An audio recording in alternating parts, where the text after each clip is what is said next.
After nearly 3 weeks away, the Bowling Green State University hockey team returns to Slater Family Ice Arena. Following a loss and a tie at Northern Michigan, the Falcons had a weekend off of competition.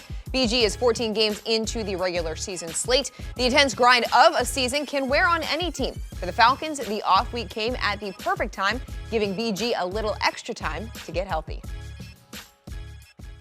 We had some guys, two guys out with concussion protocol, and then we've had a little bit of a flu bug going through the group.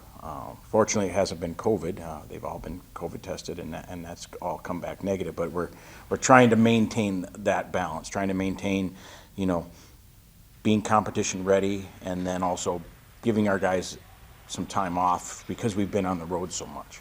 So we feel like we're trying to do the right things. It just you just can't.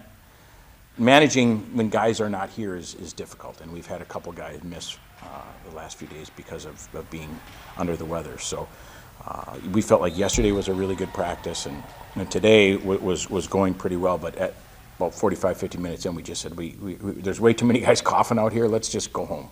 So the plan is to do whatever we can do to be ready to go on Friday night.